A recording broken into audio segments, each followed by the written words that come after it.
بسم اللہ الرحمن الرحیم۔ ایک قصہ بڑا مشہور ہے، کئی حضرات نے اس قصے کے بارے میں معلوم کیا۔ یہ قصہ اتنا زیادہ مشہور ہے کہ جتنے مشہور مقررین ہیں ان میں سے شاید ہی کوئی مقرر ایسے ہوں گے جو اس واقعے کو نہ سناتے ہوں۔ یہ واقعہ ہرنی کی فریاد یا ہرنی کی درخواست کے عنوان سے بیان کیا جاتا ہے، اور اس طرح سے بیان کیا جاتا ہے۔ مختلف طریقوں سے لوگ اس کو بیان کر رہے ہوتے ہیں۔ بعض رات تو اس طرح سے بیان کرتے ہیں کہ ایک یہودی تھا، اس کے پاس ایک ہرنی تھی، بندھی ہوئی تھی۔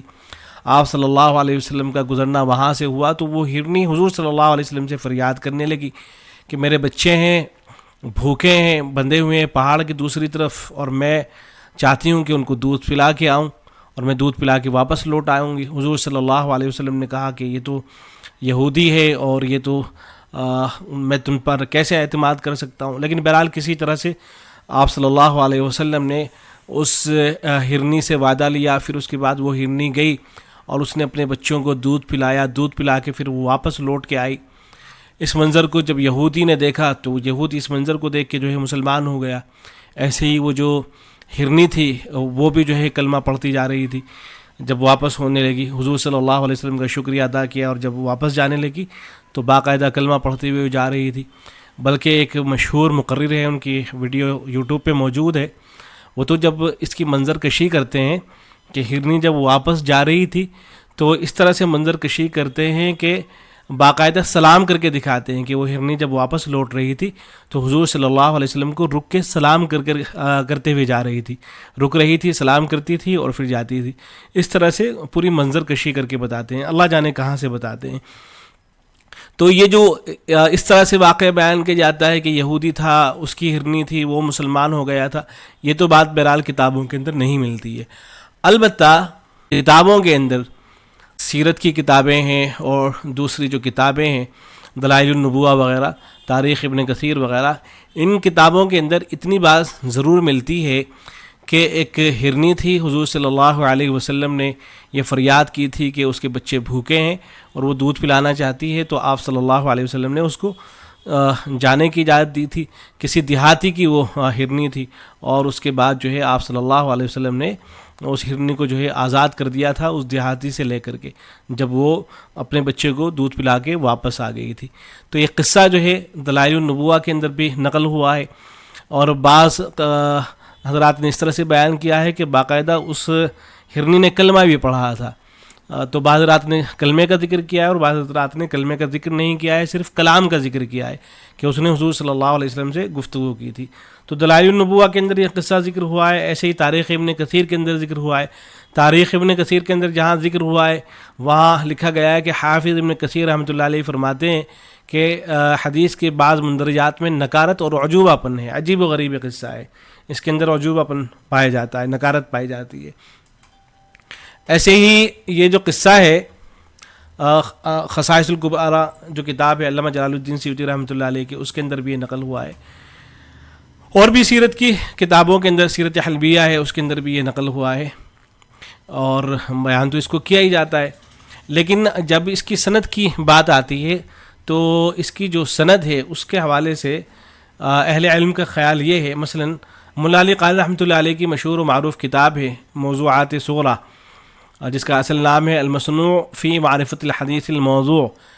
تو اس کتاب کے اندر مولا علی قاری رحمۃ اللہ علیہ فرماتے ہیں کہ یہ جو غزالہ ہرن کا اطاعت کرنا یا اس کا کلمہ پڑھنا ہے، جو قصہ بیان کیا جاتا ہے، تو یہ زبانوں کے اوپر مشہور تو ہے، اور نبی اکرم صلی اللہ علیہ وسلم کی تعریف اور توصیف جب بیان کی جاتی ہے تو اس قصے کو بیان تو کیا جاتا ہے، لیکن علامہ ابن کثیر رحمۃ اللہ علیہ وہ فرماتے ہیں کہ اس کی کوئی اصل موجود نہیں ہے۔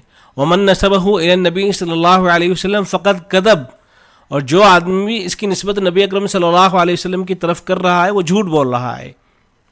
دیکھیں کتنی بڑی بات کہہ دی ہے۔ تو اس واقعے کے متعلق بہت بڑی بات کہہ دی گئی ہے علامہ ابن کثیر رحمۃ اللہ علیہ کے حوالے سے۔ حالانکہ تاریخ ابن کثیر کے اندر یہ واقعہ نقل ہوا ہے، لیکن وہاں پھر وضاحت کر دی گئی ہے کہ نکارت ہے اس قصے کے اندر۔ پھر اس کے بعد دیکھیں اس کتاب پر جو حاشیہ ہے وہ ہے شیخ عبد الفتاح ابو الغدار رحمۃ اللہ علیہ کا، بہت بڑی شخصیت ہے شیخ عبد الفتاح ابو الغدار رحمۃ اللہ علیہ، اور بڑا مقام ہے۔ وہ لکھتے ہیں اس پر حاشیہ چڑھاتے ہوئے، جہاں مولا علی قاری رحمۃ اللہ علیہ نے بات لکھی ہے کہ اس کی کوئی اصل نہیں ہے.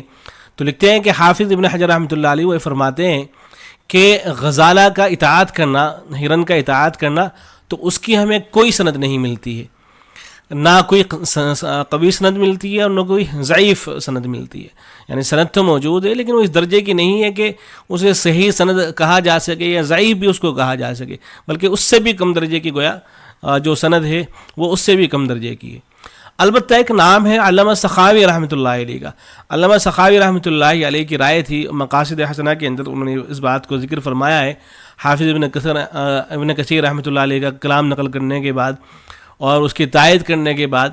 وہ کہتے ہیں کہ ٹھیک ہے یہ بات کہ جو ہرن تھی اس نے کلمہ نہیں پڑھا، لیکن اس کا جو گفتگو کرنا ہے ہرن کا یہ تو فی الجملہ ثابت ہے، اور اس سلسلے میں متعدد احادیث وارد ہوئی ہیں. بعض احادیث کے ذریعے بعض کو تقویت مل جاتی ہے. یعنی گویا کہ یہ قصہ جو ہے ہرن نے حضور صلی اللہ علیہ وسلم سے بات کی، یہ متعدد سندوں کے ساتھ یہ قصہ آیا ہے. تو متعدد سندوں کے ساتھ جب آیا ہے تو گویا کہ اس کی جو سند ہے اسے قوت حاصل ہو جاتی ہے.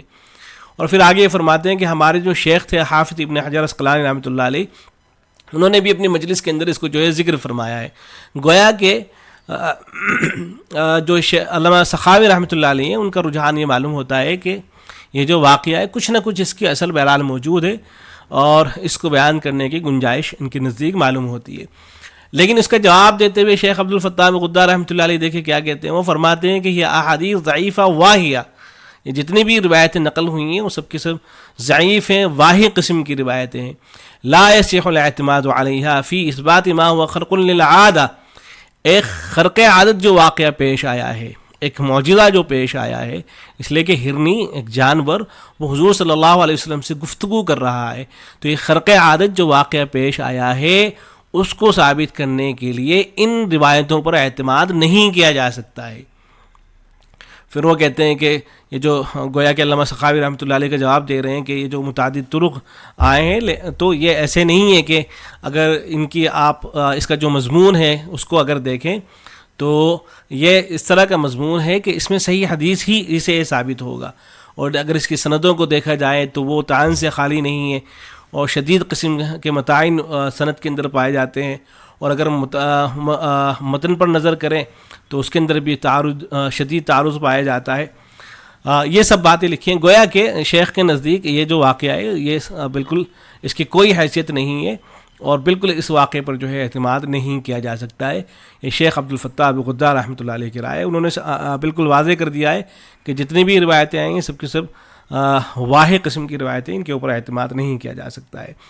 یہاں یہ بات ذہن میں رہنی چاہیے کہ حضور اکرم صلی اللہ علیہ وسلم کے جو واقعات ہیں معجزے کے، وہ بہت سے واقعات مروی ہیں اور جو معتبر سندوں کے ساتھ وارد ہوئے ہیں، جو بہت قوی سندوں کے ساتھ، بہت معتبر سندوں کے ساتھ وارد ہوئے ہیں. تو اگر انہی پر اکتفا کر لیا جائے تو وہی کافی ہے. بہرحال یہ شیخ کی رائے ہے. ایسے ہی یہ دیکھیں ایک تحریر ہے شیخ عبدالباقی اخون زادہ کی، یہ اسی واقعے سے متعلق تحریر ہے. انہوں نے خلاصے کے طور پر اس بات کو لکھا ہے کہ یہ واقعہ باوجود اپنی شہرت کے اس قابل نہیں ہے کہ اس کو آپ صلی اللہ علیہ وسلم کی طرف منسوب کیا جا سکے، لہٰذا اس کے بیان کرنے میں احتیاط کی جائے. اور انہوں نے تفصیل کے ساتھ جو ہے جو اقوال ہیں اہل علم کے وہ بھی نقل کر رکھے ہیں. شیخ عبدالفتاح غدہ کا قول نقل کر رکھا ہے کہ ان تمام محدثین کے اقوال کو نقل کرنے کے بعد یہ فرماتے ہیں کہ اگرچہ اس واقعے کی متعدد طرق ہیں لیکن یہ سب ناقابل اعتماد ہیں، ناقابل اعتبار ہیں، اور اس واقعے کی سند اور اس کا متن دونوں قابل اعتماد نہیں ہے. علامہ سخاوی نے اس واقعے کے متعلق فرمایا کہ مشہور ضرور ہے لیکن جھوٹا واقعہ ہے. علامہ ذہبی نے اس واقعے کو باطل قرار دیا ہے اور ابن حجر نے بھی اس کو باطل ہی کہا ہے. اور ایسے ملا علی قاری رحمۃ اللہ علیہ فرماتے ہیں کہ ہرنی والا واقعہ اگرچہ مشہور ہوا ہے لیکن اس کی کوئی سند نہیں ہے. ایسے ہی اور اہل علم کے اقوال نقل کر رکھے ہیں، اور اس روایت کے جو راوی ہیں انہوں نے تفصیل سے روات پر بھی جو ہے گفتگو کر رکھی اور بتا رکھا ہے کہ کون کس درجے کا راوی ہے. تو ساری باتوں کا حاصل یہ ہے کہ یہ جو واقعہ ہے یا تو اس کو بیان نہ کیا جائے بالکل بھی، جیسا کہ اہل علم ذکر کر رہے ہیں، اس لیے کہ نبی اکرم صلی اللہ علیہ وسلم کی جب بات آئے گی تو آپ صلی اللہ علیہ وسلم کے حوالے سے وہی بات تو بیان کی جا سکتی ہے جو ثابت ہوگی. جب ثابت ہی نہیں ہے پھر آپ صلی اللہ علیہ وسلم کے حوالے سے کوئی بات بیان کی جا رہی ہے تو یہ کبیرہ گناہوں میں سے اس کی گنجائش نہیں ہے. تو یا تو بالکل اس کو بیان نہ کیا جائے، لیکن اگر بیان کیا ہی جا رہا ہے جیسا کہ بعض رات علامہ سخاوی رحمۃ اللہ علیہ کی گفتگو سے معلوم ہوتا ہے کہ کچھ نہ کچھ وہ کسی نہ کسی درجے میں اس کو رکھتے ہیں. تو اگر لوگوں کے درمیان میں اس کو بیان کیا ہی جا رہا ہے تو اس کی جو سندی حیثیت ہے کم از کم اس کی طرف اشارہ کر دیا جائے کہ یہ کوئی اتنا معتبر واقعہ نہیں ہے، تاکہ لوگوں کے ذہن میں کم از کم یہ بات تو رہے کہ یہ جو واقعہ بیان کیا جا رہا ہے اس کی حیثیت کیا ہے. ایسا نہ ہو کہ وہ بالکل آنکھیں بند کر کے اسے حضور اکرم صلی اللہ علیہ وسلم کی طرف منسوب کر رہے ہوں، اور بعض مرتبہ اس کا بہت نقصان ہو جاتا ہے. اور اصل یہی ہے کہ جو معتبر واقعات معتبر کتابوں کے اندر اور معتبر سندوں کے ساتھ نقل ہوتے آئے ہیں معجزات کے، وہ بے شمار واقعات ہیں، تو ان پر جو ہے اکتفا کرنا چاہیے. امید ہے کہ بات واضح ہوئی ہوگی. والسلام علیکم ورحمۃ اللہ.